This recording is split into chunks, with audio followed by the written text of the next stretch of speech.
పితా పుత్ర పరిశుద్ధాత్మ నామమున ప్రభు నందు మిక్కిలి ప్రియమైన సహోదరి సహోదరులారా, మనం తపోకాలములో ఉన్నాం. ఈనాటి ధ్యానాంశం నాలుకతో చేసే ఉపవాసం. సామెతల గ్రంథం 18వ అధ్యాయం 20-21 వచనాలు చూసినట్లయితే, నాలుకను బట్టి నరుని జీవితం ఉండును, జింహను బట్టి అతని జీవిత విధానం ఉండును. మరణము జీవము నాలుక ఆధీనములో ఉన్నవి. దానిని నరుడు ఎట్లు వాడుకొననో అట్టి ప్రతిఫలం పొందును అంటున్నాడు. అవును ప్రియులారా, గత 2 రోజులుగా మనం ధ్యానించాం. కంటితో ఉపవాసం చేయాలి, చెవులతో ఉపవాసం చేయాలి. ఈనాడు మనం నాలుకతో చేసే ఉపవాసం. ఎందుకంటే మరణము జీవము కూడా నాలుక ఆధీనములో ఉన్నవి కాబట్టి దానిని నరుడు ఎట్లు వాడుకొననో అట్టి ప్రతిఫలము పొందును అంటున్నాడు. అదే యాకోబు రాసిన లేఖ 3వ అధ్యాయము 6వ వచనంలో చూసినట్లయితే, నాలుక నిప్పురవ్వ వంటిది, అది ఒక దోష ప్రపంచము, దానికి నిలయం మన శరీరము అంటాడు. చాలాసార్లు మనం నాలుకతో ఎందుకు ఉపవాసం చేయాలి అంటే, మొదటగా చాలా పాపాలు నాలుకతోనే ప్రారంభమవుతాయి. ఉపదేశకుడి గ్రంథం 5వ అధ్యాయం 5వ వచనంలో, నీ మాటల వలన పాపమును మూటగట్టుకొనవలదు. తరువాత నీవు చెప్పిన ప్రతి మాటకి కూడా వివరింపగల శక్తి నీకు ఉండాలి అంటాడు. నీ మాటల వలన పాపం మూటగట్టుకొనవద్దు, నీ మాటల ద్వారా దేవుని కోపాగ్నిని రేపవద్దు అంటున్నాడు.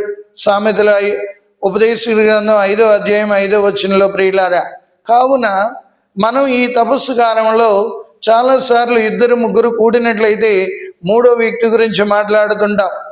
ఆ వ్యక్తి ఎటువంటి వాడైనా మనం మాట్లాడుతుంటాం. ఈ రీతిగా మనం ఇతరులకి మనం సంపాదించుకున్న పుణ్యాన్ని కోల్పోతుంటాము.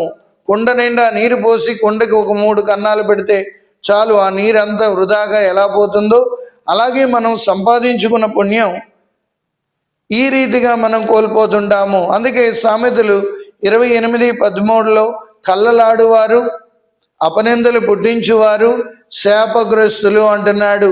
అవును ప్రియులారా, ఎవరెవరైతే అబద్ధాలు ఆడుతుంటారో, ఎవరెవరైతే నిందలు వేస్తుంటారో, ఎవరెవరైతే చాడీలు చెబుతుంటారో, ఎవరెవరైతే అపదూరులు చెబుతుంటారో వారందరూ శాపగ్రస్తులు. వారి కుటుంబాలకి ఆశీర్వాదం దొరకదు, వారి కుటుంబాలలో అద్భుతాలు జరగవు, వారు దేవుని యొక్క అనుగ్రహాన్ని కోల్పోతుంటారు. ఎన్ని ప్రార్థనలు చేసినా, ఎన్ని పుణ్యక్షేత్రాలు వెళ్ళినా కళ్ళలాడువారు, అపనిందలు పుట్టించువారు శాపగ్రస్తులుగానే మిగిలిపోతుంటారు. కావున దేవుని యొక్క బిడ్డలుగా ఈ పరిశుద్ధ శ్రమల కాలం లేక ఈ తపో కాలంలో ఉన్న మనం మన నోటిని అదుపులో పెట్టుకొని ఇతరుల గురించి మాట్లాడడం మానేయాలి, ఇతరుల మీద నిందలు వేయడం మానేయాలి, ఇతరుల మీద చాడీలు చెప్పడం మానేయాలి. అప్పుడు నీవు దేవుని యొక్క ఆశీర్వాదానికి నిలయంగా తయారవుతుంటావు. అందుకే నోటికి తాళము వేసుకోవాలి అంటాడు. సామెతలు 28-25వ అధ్యాయంలో, నా నోటికి తలుపు గెడ పెట్టినట్లుగా నా నోటికి గెడ ఉంది అంటాడు.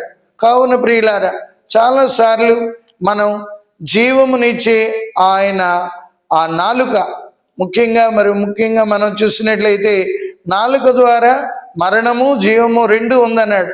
మనం ఇతరుల గురించి ఎన్నిసార్లు ఇతరులకు దీవెనకరమైన మాటలు మాట్లాడుతున్నాం, ఎన్నిసార్లు ఇతరుల గురించి మంచిగా మాట్లాడగలుగుతున్నాం, ఎన్నిసార్లు ఇతరులకి మేలు జరగాలని మాటలు మాట్లాడగలుగుతున్నాం. కొలస్సీలకు రాసిన లేఖలో, నీ మాటలు రుచికరంగా ఉండాలి, ఉప్పు వేసినట్లు ఉండాలి అంటున్నాడు 6వ అధ్యాయంలో చూసినట్లయితే. కావున ప్రియులారా, మన మాటల ద్వారా జీవము, మన మాటల ద్వారా మరణము ఉంది. కాబట్టి దేవుడు బిడ్డలుగా మనం ఏం చేయాలంటే, ప్రతిరోజు కూడా శుభకరమైన మాటలు, మంగళకరమైన మాటలు, ఆశీర్వాదకరమైన మాటలు మాట్లాడాలి.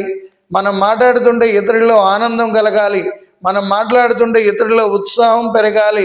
మన మాటలు నిరాశ నిస్పృహల్లో ఉన్న వాళ్ళకు కూడా జీవాన్ని పోసినట్లు ఉండాలి. అదే ప్రభు కోరుకుంటున్నాడు. ఎజెకియేలు గ్రంథంలో మనం చూసినట్లయితే అక్కడ 37వ అధ్యాయంలో చూసినట్లయితే, ఈ నరపుత్రుడా, ఈ ఎముకలు మళ్ళా జీవింపగలవా అంటే అది నీకే తెలియను అంటాడు. అలాగన్నప్పుడు ప్రభు అంటాడు, అయితే నీ ఎముకలకు ప్రవచనం చెప్పు అంటే ప్రవచనం చెప్పగానే ఎముకలు జీవాన్ని పోసుకున్నాయి ప్రియులారా. కావున మన మాటలు ఇతరులకి జీవాన్ని ఇస్తాయి, మన మాటలు ఇతరులను కృంగతీస్తాయి, మన మాటలు ఇతరులకి ఆశీర్వాదంగా మారుతాయి, మన మాటలు ఇతరులకి శాపకరంగా కూడా తయారవుతుంది. అందుకొరకే దేవుని యొక్క బిడ్డలుగా ఈ పరిశుద్ధ శ్రమల కాలంలో నా మాటలు ఎలా ఉన్నాయి? నోటితో ఉపవాసం అంటే కేవలం భోజనం మానేసి ఇతరుల గురించి గంటల తరబడి నిందలు వేయడం, వాళ్ళ మీద లేనిపోని చాడీలు చెప్పడం, వాళ్ళ గురించి మాట్లాడడం కాదు. నువ్వు భోజనం తిన్నా తినకపోయినా మొదటగా నీ నాలుకని అదుపులో పెట్టుకొని ఆ నాలుక దేవుని యొక్క వాక్యం మాట్లాడే నాలుకగా ఉండాలి. అదే ప్రభు కోరుకుంటున్నాడు.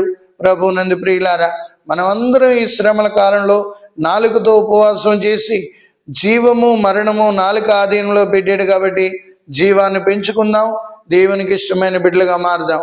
పితా పుత్ర పవిత్ర ఆత్మ నామమున ఆమెన్. ప్రభు మిమ్మందరిని ఆశీర్వదించి కాచి కాపాడును గాక. ఆమెన్.